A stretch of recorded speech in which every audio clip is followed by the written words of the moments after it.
दोस्तों, घर में होने वाली छोटी छोटी बातों में कुछ न कुछ संकेत होते हैं।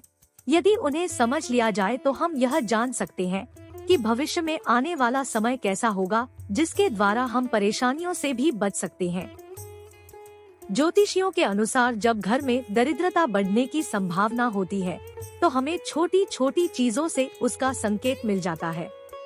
आज की ये वीडियो वास्तु शास्त्र के अनोखे विचारों के बारे में आपको बताएगी। तो दोस्तों, चैनल पर अगर आप पहली बार आए हैं तो चैनल को सब्सक्राइब जरूर करिएगा, वीडियो को लाइक जरूर करिएगा। दोस्तों, रिश्तेदारों के साथ शेयर करना मत भूलिएगा और हाँ, कमेंट में प्यार भरा राधे राधे जरूर लिखें, जिससे हमें भी आपकी उपस्थिति का पता लग सके। घर के बड़े बुजुर्ग हमेशा हमें कुछ सिखाते हैं या फिर बताते रहते हैं, जिससे जीवन की समस्याएं कम हो सके। हमारे देश और समाज में संस्कारों का विशेष महत्व है। यह सभी कार्य न कि भलाई के लिए होते हैं, बल्कि हमारी तरक्की को भी बहुत प्रभावित करते हैं। शास्त्रों में भी कुछ ऐसी ही बात बताई गई है, जिनको पूरा करने से आपका दिन बेहतरीन हो जाएगा। आज की इस वीडियो में हम आपको ऐसे तथ्य बताएंगे जिससे आपके मान सम्मान धन सभी में वृद्धि होगी। दोस्तों, आज हम दुर्भाग्य को दूर करने वाली जानकारी आपको देंगे। साथ ही आज हम आपको यह भी सिखाएंगे कि शिव महापुराण में कुछ ऐसी वस्तुएं वर्णित है, कुछ ऐसी चीजें ऐसी हैं जिनका दान यदि व्यक्ति करता है तो उसे उसके जीवन सारी तकलीफ दुख दुर्भाग्य दूर हो जाएगी। कभी कभी मनुष्य को कुछ ऐसी तकलीफें समस्याएं घेर लेती हैं, जिसके कारण वह स्वयं के भीतर ही घुटता रहता है, जिसके कारण ना तो उससे लड़ पाता है और ना ही किसी से कुछ कह पाता है और ना ही उससे निजात पाता है। तो दोस्तों, महादेव की पूजा पाठ और उनकी आराधना करने और कष्ट दूर हो जाते हैं। दोस्तों, यह कहने वाली कोई ऐसी बात नहीं है जो आप केवल हवा में कह दे और वो उछल जाए। महादेव यानी शिवलिंग एक ऐसी चीज है जिसके पास बैठकर हम अपने कष्ट को कह सकते हैं। सबसे बड़ी बात विश्वास की है। अगर आप शिवलिंग पर विश्वास करते हैं, शिव महापुराण पर विश्वास करते हैं, तो निश्चित रूप से जो भी गलती हुई है या आपको कष्ट हुए हैं, उसे शिवलिंग के पास बैठकर के सोमवार के दिन से पूजा आराधना शुरू करें तो निश्चित रूप से दूर हो जाते हैं। आज हम दुर्भाग्य के दूर करने वाला शिवपुराण में वर्णित एक विशेष चमत्कारी उपाय आपको बताने जा रहे हैं। कुछ ऐसी वस्तुओं का दान बताने जा रहे हैं जिसे दान करने से आप जिस भी प्रत्यक्ष या अप्रत्यक्ष कष्ट से जूझ रहे हैं वह दूर हो जाएगा। अब आप सोचेंगे कि शिवपुराण में ऐसा क्या है, तो हम आपको बता दें, शिव महापुराण में शिवजी की विस्तृत चर्चा है, जिसमें शिवजी के बारे में विस्तृत रूप से बताया गया है, जिसमें ऐसी 6 वस्तुओं का वर्णन किया गया है जिसका दान करने से आपके समस्त जीवन के दुख कष्ट दूर हो जाएंगे। दोस्तों, शास्त्रों में जो दानी महादानी कहा जाता है, वह लोग दान के द्वारा पुण्य कर्म के द्वारा आज भी जाने जाते हैं। जैसे कर्ण को ही ले लीजिए। कर्ण को महादानी कहा जाता है। राजा बलि और राजा हरिश्चंद्र को कौन नहीं जानता। उन्हें सबसे बड़े दानी की संज्ञा भी दी जाती है। सपने में देखने के बाद अपने पूरे राज्य का त्याग कर देते हैं। दोस्तों, महर्षि दधीची को भी महादानी की श्रेणी में रखा जाता है। महर्षि दधीची ने तो एक कबूतर की रक्षा के लिए स्वयं की हड्डियों का त्याग कर दिया था, उसका दान कर दिया था। तो ऐसे भी दानी हमारे समाज में होते हैं। पर दान का यह अर्थ बिल्कुल भी नहीं है कि वो अपनी श्रद्धा और शक्ति से ऊपर दान करें। कोई भी दान व्यक्ति को हमेशा स्वयं के सामर्थ्य के अनुसार ही करना चाहिए। आपको एक चीज और बता दें कि यदि आप कोई भी दान करते हैं तो आपने शास्त्र के अनुसार आपके किए हुए दान आपको 100 गुना वापस प्राप्त हो जाता है।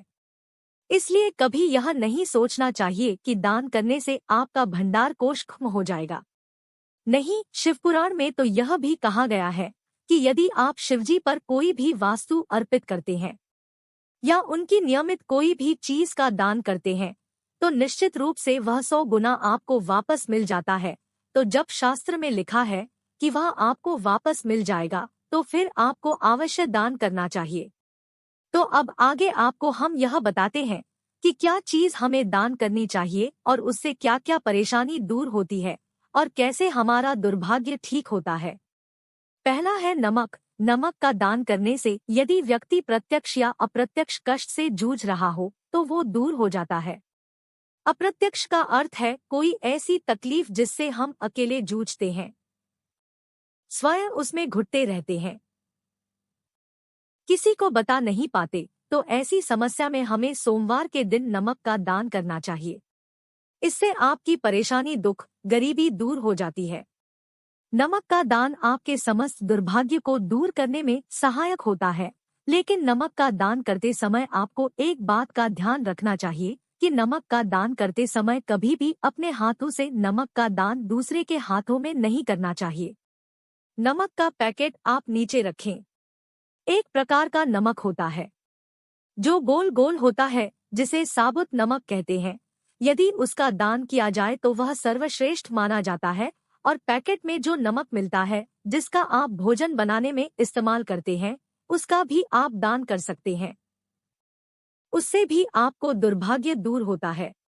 दूसरा है गुड़। गुड़ का दान करने से हमारे रिश्तों में मधुरता आती है, वह दूसरे के साथ अच्छे होते हैं। यह रिश्ते किसी के साथ भी हो सकते हैं। यदि पति पत्नी के बीच हमेशा आपसी क्लेश होता है, लड़ाई झगड़े होते हैं और बात तलाक तक आ गई है, इसके लिए आप महादेव की शरण में जाएं। महादेव देवों के देव हैं। वो आपके समस्त दुखों को दूर कर देते हैं।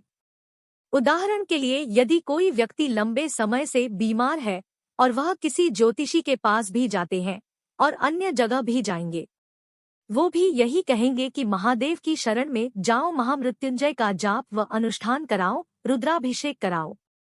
वह आपको किसी अन्य जगह जाने के लिए नहीं कहेंगे, केवल शिव जी की शरण में भेजेंगे। तो इसी से आप समझ लीजिए, यदि आपका रिश्ता तलाक तक आ गया है, वह ठीक नहीं होगा, तो उपाय के लिए हम आपको यही कहेंगे, आप महादेव की शरण में जाएं, निश्चित ही आपकी समस्या दूर हो जाएगी। बस आपको सोमवार के दिन महादेव को गुड़ का दान करना है, महादेव को गुड़ अर्पित करना है। इसलिए इस बात का ध्यान रखें कि चाहे कोई भी रिश्ता क्यों ना हो, यदि उसमें आप मिठास चाहते हैं तो सोमवार के दिन महादेव को गुड़ अर्पित करें। साथ ही और रोटी गाय को भी खिलाना चाहिए। ऐसा करने से भी आपके रिश्तों में मधुरता आती है, लक्ष्मी की प्राप्ति होती है। तो ये उपाय भी आप कर सकते हैं। तीसरा तिल। अगली चीज जो शिव महापुराण में वर्णित की गई है वो तिल है। तिल का दान करने से व्यक्ति का आत्मसम्मान बढ़ता है। आपने देखा होगा कि कभी कभी व्यक्ति के पास ज्ञान होते हुए भी उसका आत्मविश्वास डगमगाने लगता है, वो घबरा जाता है। कभी कभी बच्चे पढ़ाई में अच्छी होने के बाद भी जब वह किसी के सामने जाते हैं या इंटरव्यू देते हैं तो उस समय उनका आत्मविश्वास कम हो जाता है और तब वो घबरा कर वापस लौट जाते हैं, पीछे हट जाते हैं। तो इस परिस्थिति में आपको सोमवार के दिन काले या सफेद तिल का दान करना चाहिए। यदि आप काले तिल का दान करना चाहते हैं तो उसके लिए शनिवार का दिन भी उत्तम है। आप उस दिन काले तिल का दान कर सकते हैं। चौथा है घी। अगला दान घी का है। घी का दान करने से बीमारियां दूर होती है। यदि आपके घर में या अन्य कोई भी बच्चा है जो हमेशा सर्दी जुकाम के जैसी बीमारियों से परेशान रहता है तो उससे आप घी को स्पर्श करवा कर दान कर सकते हैं। घी में भी यदि आप गाय के घी का दान करें तो वह बहुत ही शुभ माना जाता है। तो दोस्तों, इस तरह से दान करने से आपकी समस्याएं दूर होती है। महादेव पर घी का दान करने से आपकी बीमारियां, परेशानियां सब दूर हो जाती है। साथ ही लक्ष्मी जी की भी प्राप्ति होती है। जैसा कि हम सभी को पता है कि महादेव का पंचामृत से अभिषेक किया जाता है, इसमें घी भी शामिल होता है, इसलिए महादेव को घी अर्पित करना चाहिए। उससे वे आपकी समस्त मनोकामनाएं पूर्ण करते हैं। तो दोस्तों, इस तरह की चीजों का दान हमें सोमवार के दिन करना चाहिए। आगे के दान बताने से पूर्व आपसे छोटी सी रिक्वेस्ट है, अगर अभी तक चैनल को सब्सक्राइब नहीं किया तो चैनल को सब्सक्राइब कर लीजिए ताकि सबसे पहले ये जानकारियां आप तक पहुंच सके, और वीडियो को लाइक कर दें ताकि हमें भी पता लगे कि आपको हमारी जानकारी पसंद आ रही है। पांचवा है अनाज। बहुत तरह के अनाजों का हम दान करते हैं जब भी हम भी व्रत करते हैं और अंत समय में जब पूरा करने जाते हैं। पूर्व में यह कहा जाता है कि ब्राह्मण भोज करवाओ, लेकिन यह भोज हर समय नहीं हो पाता है, तो उसकी जगह हम अनाज का दान करते हैं। अनाज का दान करने से माँ अन्नपूर्णा कभी आपका भंडार खाली नहीं होने देंगी। जैसा कि हम सभी जानते हैं कि माँ अन्नपूर्णा शिव जी की अर्धांगिनी है, माँ जगदम्बा स्वरूप है, और उन्होंने भगवान शिव जी को यह वरदान दिया था कि जो व्यक्ति सदैव उनका सम्मान करेगा, उनका अनादर नहीं करेगा, उनका भंडार हमेशा भरा रहेगा। अब इसका अर्थ यह है कि आपका घर अन्न और धन से भरा रहेगा, और धन को जोड़कर इसलिए देखा जाता है कि जिस व्यक्ति का जो पान का जो वैभव है वो भरा रहता है, समृद्धि बनी रहती है, उसके घर में धन की भी, माँ लक्ष्मी की भी कभी कोई कमी नहीं रहती। इस प्रकार का दान आप शिव महापुराण में बताए गए समय के अनुसार यानी कि सोमवार के दिन, और यदि काले तिल का दान करना है तो शनिवार को करें। तो यदि आप इस तरह से इनका दान करेंगे तो निश्चित ही आपकी ख्याति फैलेगी, और जिस समस्या से आप अभी परेशान हैं, जिस दुर्भाग्य से जूझ रहे हैं, वह दूर हो जाएगा, लेकिन धीरे धीरे, क्योंकि जल्दी से कुछ नहीं होता। यह उपाय है, कोई जादू नहीं। भगवान के पास जब आप उनकी शरण में जाते हैं तो उनके निमित्त, अपने कष्टों को दूर करने के निमित्त जब आप किसी चीज का दान करते हैं तो निश्चित रूप से ईश्वर भी आपकी परीक्षा लेते हैं, जिससे आपको लगता है कि आपके संकट और बढ़ रहे हैं, लेकिन वह बढ़ते नहीं हैं, बल्कि धीरे धीरे भगवान उसके दुख दूर करते हैं। बस आवश्यकता है तो आपके सब्र की।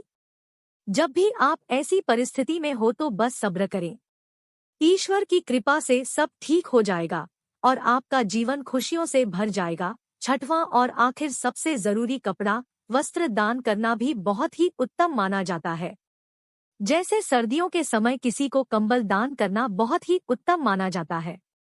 मकर संक्रांति पर बहुत से लोग वस्त्र का दान करते हैं। वस्त्र का दान करने से व्यक्ति की आयु बढ़ती है, तो ऐसे में यदि कोई व्यक्ति बीमार है, किसी समस्या से लंबे समय से परेशान है, तो ऐसे में वस्तुओं का दान करना चाहिए, वो उसके लिए बहुत लाभकारी होता है। ये सारे उपाय शास्त्रों में वर्णित किए गए हैं। ये आपके समस्त समस्याओं पर दुर्भाग्य को ठीक कर देंगे। आशा करते हैं इस जानकारी आपको पसंद आई होगी। अगर अच्छी लगी है तो वीडियो को लाइक करिएगा, चैनल को सब्सक्राइब करिएगा। अपने व्हाट्सएप और फेसबुक पर हर एक व्यक्ति को यह वीडियो जरूर शेयर करें ताकि उनके दुख दूर हो सके। राधे राधे।